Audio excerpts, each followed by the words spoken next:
Mom's sick, so I came instead. A little girl walked into the job interview. What the millionaire CEO did next was unbelievable. Can you imagine a 4-year-old taking on a corporate giant to save her mom's dream? Hello? I'm so sorry. Sarah's voice trembled as she pressed the phone to her ear. Her breathing was shallow, rapid, a result of the fever burning through her fragile frame. I'm in the hospital. I truly want to come. I've been preparing, but right now. Ma'am. The voice on the other end was cold, unbending. We do not reschedule interviews. If you are not present at the designated time, your application will be disqualified. Thank you. Click. The line went dead. Sarah's arm fell to her side, as if all strength had drained from her. She stared up at the white ceiling of the hospital room, the pale morning light slipping through the blinds. Her vision blurred, but not from the fever. Her heart sank deep into her chest. Slowly, her gaze dropped to the worn leather bag clutched against her side, her lifeline. She pulled it close and opened it with trembling fingers. Inside was her resume, carefully typed and printed the night before, protected in a clear folder. A tiny, hopeful note she had written to herself rested on top. This is the start of something better. Tears rolled silently down her cheeks. Please, she whispered, barely audible. Do not take this chance away from me. My daughter needs this. She deserves more. In the quiet corner of the room, a little girl sat curled on a plastic hospital chair, legs swinging above the floor. Her name was Lily. She was 4 years old, with hair the color of honey and eyes as blue and bright as the morning sky. She had watched her mother make sacrifices every single day, watched her come home late from the diner, exhausted, only to sing lullabies before bed, watched her fix their broken toaster with duct tape and a spoon, watched her skip dinner so Lily could eat. And now, Lily had watched her mother cry. She did not speak. She simply sat still, small hands clenched on her lap, her face serious beyond her years. What would you do if your mom's dreams were slipping away? One little girl decided to act, and her courage will leave you speechless. When Sarah fell asleep, finally overtaken by medication and fever, Lily stood on the chair, leaned over, and gently brushed a strand of hair from her mother's damp forehead. Then she climbed down. She tiptoed to the bag, unzipped it slowly, and took the folder inside, the one her mom had looked at every night for a week. She stared at it for a long moment. Then she turned, walked to the coat rack, and reached for her favorite pink dress, the one with the little white bows on the sleeves. She slipped into it without a sound. Then, with both hands clutching the oversized folder, she padded out of the hospital room and down the hallway, past nurses and patients and the coffee machine that never worked. No one noticed her. No one stopped her. She found her way to the ground floor and out into the city morning. Cold wind pushed against her small frame, but she didn't flinch. She knew where she needed to go. She had seen the building on the brochure her mother had taped to the fridge. The city bustled around her, strangers moving too fast to notice the little girl walking alone, determination in every step. She crossed streets with the confidence of a child who believed in her cause. She took the right bus because she remembered the number. She held the folder tight against her chest, as though it contained magic, as though it could change everything. 40 minutes later, Lily stood in front of a tall glass building, towering into the sky like something from a movie. The letters on the front read, Braden & Co., Global Solutions. She took a deep breath, then walked in. The reception area at Braden & Company was buzzing with the usual early morning rhythm. Footsteps clicking against the marble floor. Quiet conversations. The hum of elevator doors opening and closing. Behind the front desk, Charlotte, the receptionist, was flipping through her schedule for the morning interviews when a small shadow appeared across the marble. She looked up. A little girl stood there, no taller than the counter itself. She wore a soft pink dress with white bows at the shoulders, white socks bunched just above her shoes, and a tiny red clip holding back a strand of honey blonde hair. Her blue eyes were wide, curious, and utterly serious. Charlotte blinked, unsure if this was someone's child who had wandered away from a visitor. "Sweetheart," she said slowly, leaning over the counter. Are you looking for someone? The girl nodded, clutching a folder almost half her size. I'm here for the job interview, she said simply. There was a pause. Charlotte tried to process what she'd just heard. Interview? She echoed, stunned. Yes, the girl said again, lifting the folder higher. It's my mom's. She's really good, but she's sick today, so I came instead.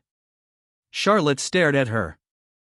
Around them, a few employees slowed their pace, watching the scene unfold with growing interest. What's your name, sweetie? Lily. And your mom's name? Sarah Parker. Charlotte quickly scanned her list. There it was.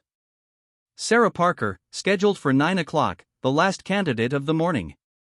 She hesitated. Okay. One moment, Lily. She pressed her earpiece. Lena, could you inform Mr. Braden that he needs to come down? It's about the last interview. Just tell him it's important. Very. Upstairs in the sleek glass-walled executive office overlooking the skyline, Albert Braden sat alone at his desk. 32 years old, impeccably dressed in a tailored navy suit, he was known for being brilliant, ruthless in business, and as emotionally unavailable as he was successful. He had built his company from nothing, and along the way lost interest in small talk, holidays, and anything that resembled family. He had dismissed most interview days as routine exercises in disappointment. Until his assistant appeared at the door, a flicker of a smile tugging at her lips. Albert, you may want to take this one in person. He raised an eyebrow. Is it the Harvard grad or the ex-Google manager? Neither, she said. It is very unique. Just come down. Albert sighed, stood up, adjusted his watch, and made his way downstairs. When the elevator doors opened, he was greeted by a sight so unexpected that he stopped short. There she was, barely taller than a fire hydrant, standing in the middle of the lobby like she owned the place. Lily? The moment she saw him, her face lit up.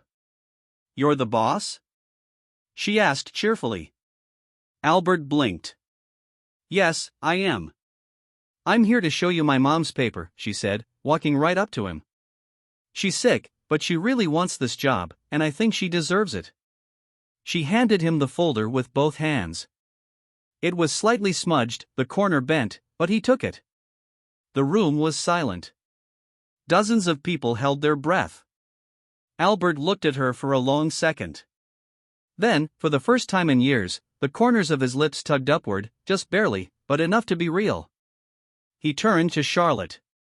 Clear my schedule for the next 15 minutes. Charlotte blinked. Sir, I am conducting an interview.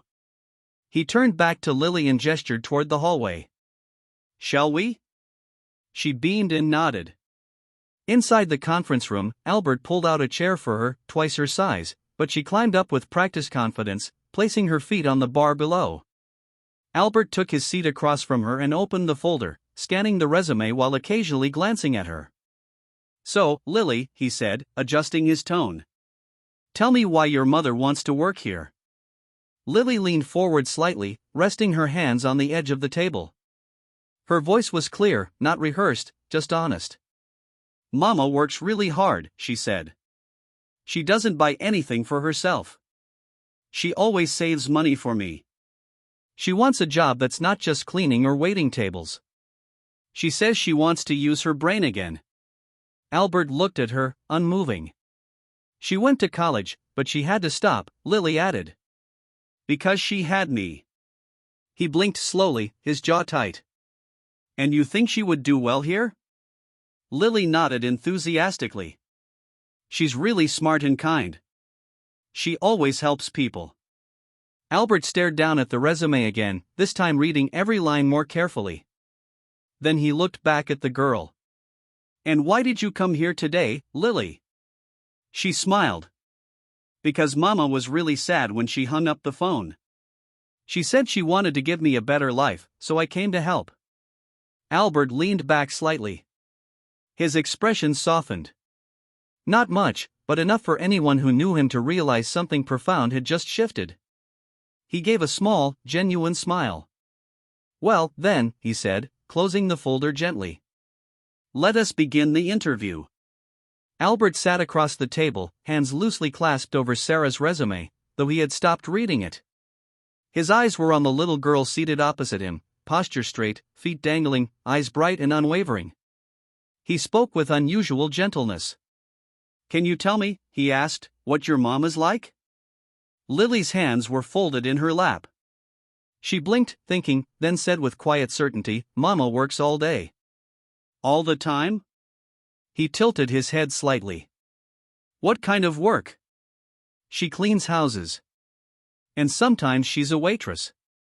Sometimes she brings food to people's doors. She never gets to sit down much." Albert frowned slightly, nodding for her to continue. "She never buys anything for herself," Lily added. "Even when her shoes have holes, she says, 'No, these are still good,' and then she buys me new ones instead." Albert glanced down at the girl's feet. White sneakers with glittery stars on the sides.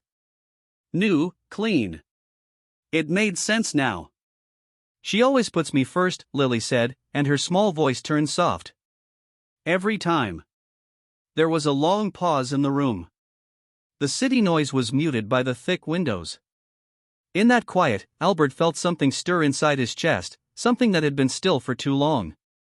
"Did your mom go to college?" he asked gently. Lily nodded. "She did.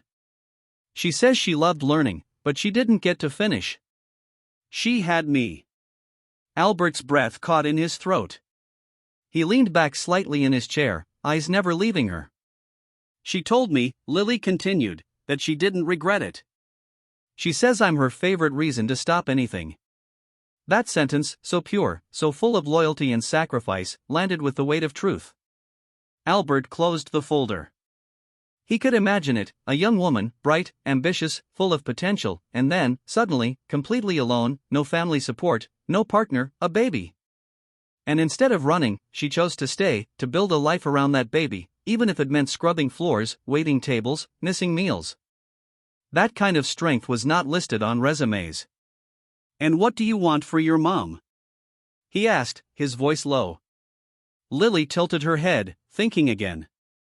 "I want her to be happy," she said. "She's always tired, but she smiles when I draw pictures for her or when we watch cartoons.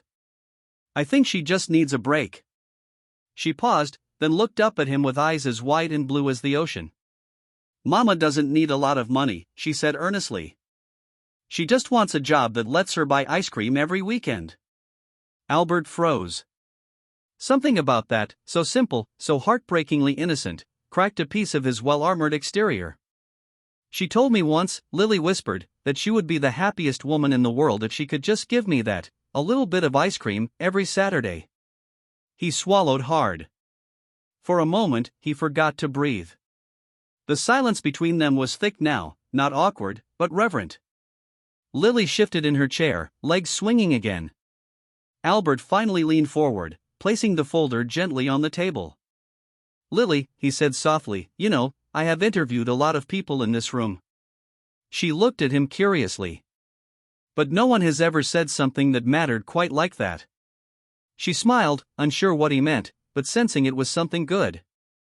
"I think," he said slowly, choosing his words with care, "your mother might be exactly the kind of person we need." Lily's face lit up. "Really?" Albert nodded. "Really?"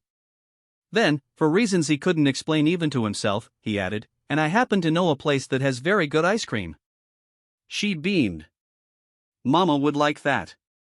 He smiled a little wider now, a rare, genuine smile, one that reached all the way to his eyes.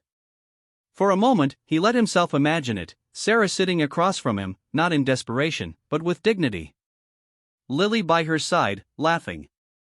A life that was not built on sacrifice alone, but one where someone finally showed up for them.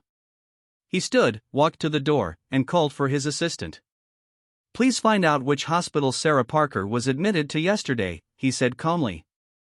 "Send flowers and something for a little girl. Ask if she is available for a formal interview once she is well." Then he looked back at Lily, who was now standing proudly beside the chair, folder in hand again. "Thank you for coming today," he said. "You did a very brave thing." She shrugged playfully. Mama says I'm brave all the time. Albert held the door open for her. She's right.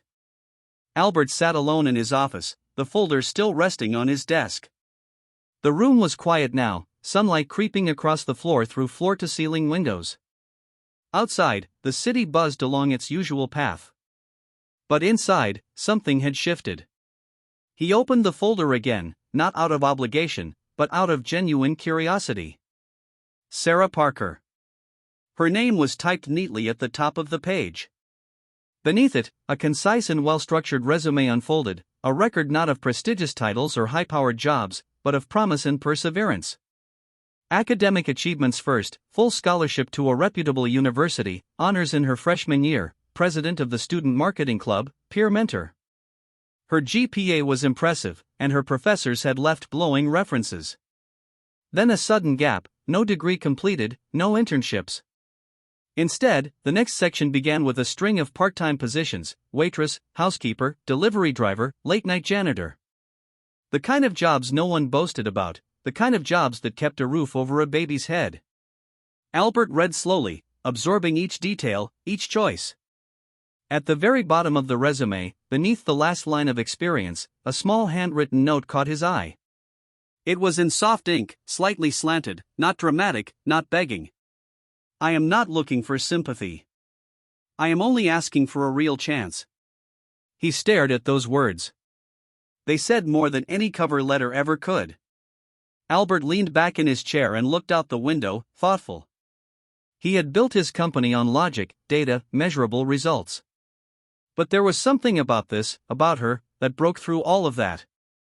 Not because he felt sorry for her, but because he admired her. He saw the kind of grit that never showed up in traditional interviews, the kind of resilience born not from ambition, but from necessity, the kind of quiet strength that shaped not just employees, but leaders. He pressed the intercom. Charlotte? Yes, sir. I need a delivery sent to City General Hospital. A pause. Of course. What should we send? Albert stood, walked to his bookshelf, and pulled out a small gift-wrapped box he had once planned to give a colleague who had a baby. He had never used it. And had the florist downstairs prepare something simple, not too grand, just something kind. Charlotte hesitated. Who should we address it to? He thought for a moment, then said softly, Sarah Parker. And the message? Albert glanced back at the resume, then replied, to the strongest woman I have yet to meet. The morning sunlight slipped through the hospital blinds, warm against Sarah's pale cheeks. Her head ached dully, and her limbs still felt heavy from fever, but something was different. The air in the room held a strange, almost fragile calm. She turned her head slowly and saw it, a small bouquet of wildflowers in soft pastel shades resting on the bedside table. Next to it was a neat little box wrapped in simple cream paper with a satin ribbon. A note leaned against the flowers. Confused, Sarah reached for it with trembling fingers. To the strongest woman I have yet to meet. Her heart skipped. She sat up straighter, blinking in disbelief. It was addressed to her. Carefully, she opened the box to find a small pack of chocolate milk and a handwritten card. Nothing extravagant, but impossibly thoughtful.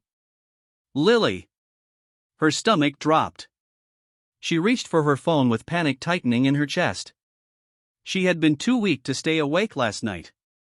What had her daughter done? Fumbling, she dialed the company's number listed on the printout she had kept in her bag. A soft female voice answered, Braden and Company, this is Charlotte speaking. Hi. Hello. This is Sarah Parker, she said, her voice still weak. I think there's been a misunderstanding.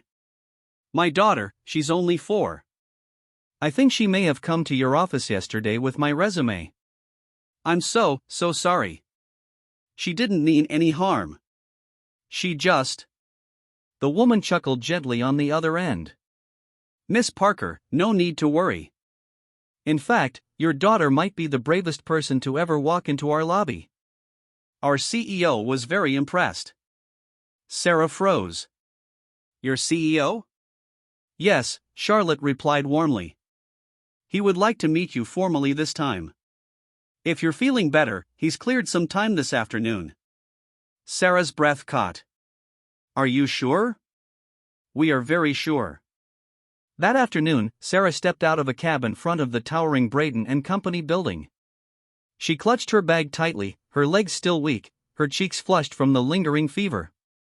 She had changed into a simple navy blue blouse and skirt, not the best she owned, but the cleanest. Her blonde hair was tied back neatly. She tried to steady her nerves, but her heart thudded relentlessly in her chest. Inside the lobby, the receptionist greeted her like an old friend. Miss Parker, welcome back, Charlotte said kindly. He's expecting you. Sarah followed her through a series of quiet hallways and into an elevator. The silence inside the lift was filled with every kind of fear and hope she had carried for years. When the doors opened on the top floor, Charlotte stepped aside. He's in there. Sarah nodded and walked in. The office was spacious and modern, filled with natural light. At the large glass desk near the window stood a tall man with dark hair and an air of calm precision. Albert Braden. He looked up and smiled. A real smile, not polite, not forced. Miss Parker, he said, stepping forward. I'm glad you're feeling better. Sarah's eyes widened slightly. She felt suddenly very small in the room, aware of her flushed cheeks and trembling hands.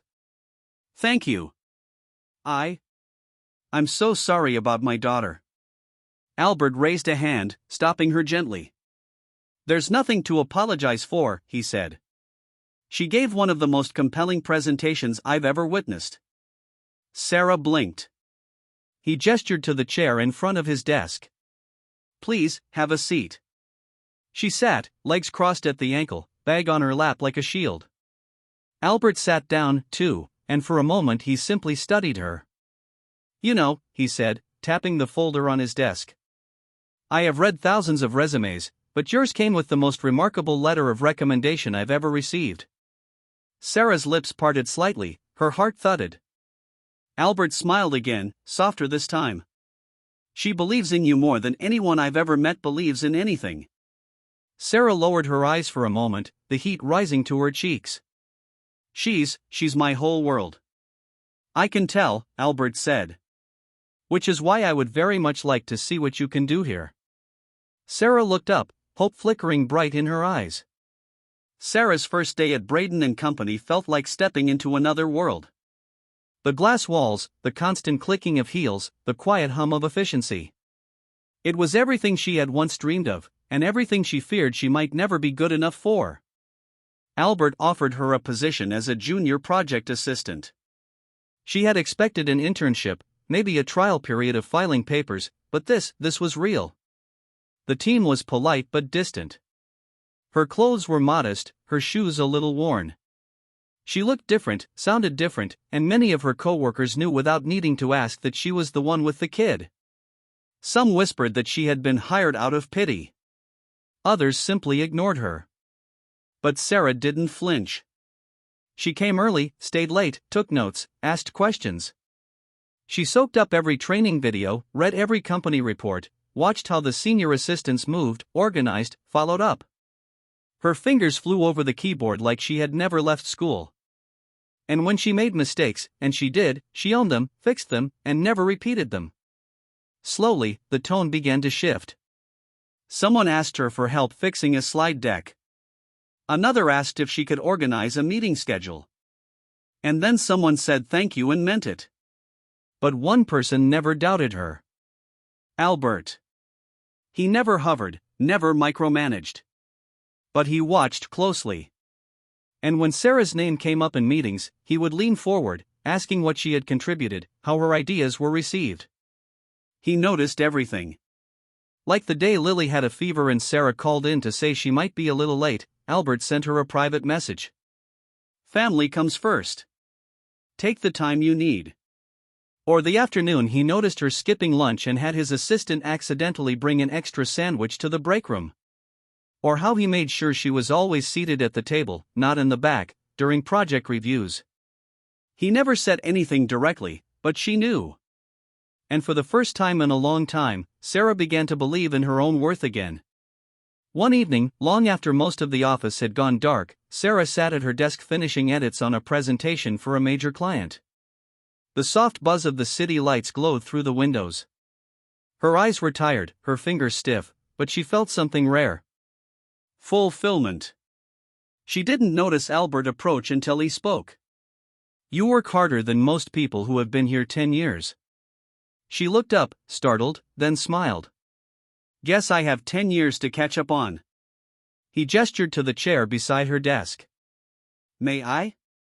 She nodded. For a moment, they just sat there, two people surrounded by quiet, the hum of the city below. Then Sarah spoke, voice low. "You know, I never thought I would end up in a place like this." Albert looked at her, curious. "Why not?" She hesitated. "I was in college," she said slowly. "Marketing major. I loved it. I had plans. Internships lined up.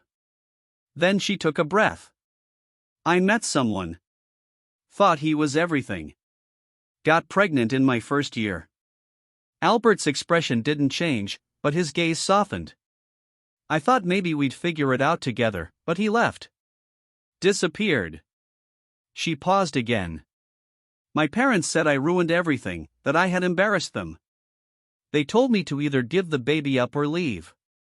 Albert didn't move. "I left," she said simply, "and I never went back." She looked down at her hands, twisting them slowly. "I chose Lily. I chose to be her mother. But I had to let go of everything else. The degree, the apartment, the future I thought I'd built." Albert reached across the desk, gently placing his hand over hers. She froze, expecting sympathy, or worse, pity, but his voice was steady. "I was left, too." She looked up. "I was 10, he continued. My parents died in a car accident. No siblings, no extended family who wanted a kid. I bounced between homes, learned to survive. I built this company because I wanted control over my life, but I never had what you have." "What's that?" She whispered. "Courage," he said. "You chose love, Sarah. Even when it cost you everything." Her eyes filled with tears. "I used to think I was weak," she said. "You are anything but." They sat there in silence again, not needing to say more. In that quiet, something changed. Respect deepened. Walls softened. And two people long used to surviving alone began to feel the unfamiliar comfort of being understood. Months passed, and Sarah's world slowly transformed. She had grown into her role with grace and grit. Colleagues who once looked past her now sought out her input. She was no longer just the assistant. She became the one who caught mistakes, offered quiet solutions, and delivered results with consistency and care. Her name carried weight, and it was spoken with respect. Albert watched all of it unfold. He no longer had to monitor her progress. Her work spoke for itself. But he still found reasons to check in. Small excuses, questions he already knew the answers to, and when he walked past her desk, his gaze often lingered just a little longer than it should. It wasn't just Sarah he had grown attached to. It was Lily. Every Friday afternoon, Lily arrived at the office after preschool, skipping down the hallway like it belonged to her. She sat on Albert's office couch with coloring books, tiny shoes swinging as she waited for Uncle Albert to finish his calls. Sometimes he canceled his last meeting of the day just to take her out for a milkshake. They had their rituals. She called him boss man when she wanted his attention. He called her the Real CEO. At company picnics, she rode on his shoulders. In the lunchroom, she always saved him the last cookie. Sarah saw all of it, and each moment left her heart fuller and more frightened. She had loved quietly for so long, buried her hopes beneath practical needs. Now love was staring her in the face every day, and it was smiling, carrying her daughter on its shoulders. One evening, the three of them sat in Albert's office after hours. Lily was curled up in the corner with a juice box, humming as she colored in a sketchpad. Sarah and Albert were finishing up a project recap. Laughter, easy between them, the kind of laughter that belonged to people who had seen each other's scars and chosen to stay anyway. When they finished, Sarah leaned back, stretching. "She's tired," she said, glancing at Lily. Albert looked over. "We can carry her down." Sarah smiled, then stood. "Let me grab her bag." As she turned away, she heard Lily's small voice behind her. "Mommy." Sarah turned. "Can I call Uncle Albert Daddy?" The room went completely still.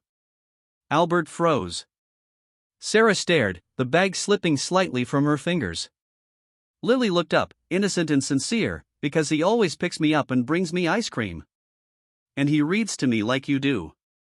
And he makes you smile." Sarah's eyes filled instantly, her breath caught in her throat. Not from surprise, but from certainty, because deep down she had already known. She had known from the way Albert looked at Lily like she mattered, from how he spoke to Sarah like she belonged, from the quiet safety she felt in the spaces between them. This man, who had once built walls of steel around himself, had let them in. And somewhere along the way, they had built something neither of them expected. Family. She knelt in front of Lily, voice soft and trembling. "You can call him whatever feels right to you, baby." Then she turned toward Albert, afraid of what she might find in his face. But he was already walking toward them. He crouched down beside them both, eyes gentle. He looked at Lily, then at Sarah. "I would be honored," he said. Sarah broke. Tears spilled freely now, not of fear or even relief, but of something far deeper. Belonging. 1 year later, Sarah Parker was no longer just the nervous young mother who had walked into Braden and Company with nothing but hope and a resume.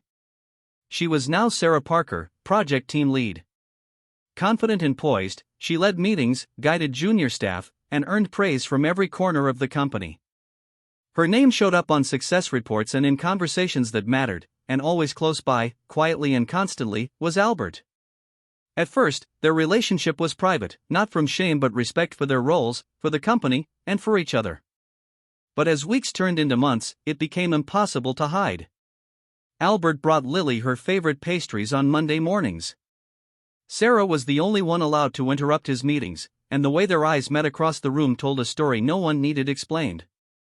It was never office gossip. It was something real, something people quietly rooted for. Sarah earned the admiration of her team, not just for her work ethic, but for her kindness. She knew birthdays, helped with late-night projects, and remembered what it felt like to be overlooked. Lily, too, had become part of the company's fabric. She had her own seat in the break room, a drawer for crayons in the supply cabinet, and a fan club made up of executives and interns alike. She once opened a quarterly meeting with a cheerful, "Good morning, team," and no one forgot it. To many, she was the company princess. To Albert, she was simply his daughter. On the night of the annual Christmas gala, the ballroom sparkled with soft gold and forest green. Fairy lights hung above velvet-covered tables. Music played, laughter echoed, and champagne flowed. Sarah stood by the grand tree in a deep blue gown, glowing with quiet grace. Her blonde hair shimmered, her smile calm and assured. Lily twirled nearby in a white dress, silver shoes flashing beneath her as she laughed and danced. Albert stood just a few feet away, drink in hand, dressed in black tie, watching them both. His smile was different now, warm, open, deeply content. He had once kept himself apart from these things.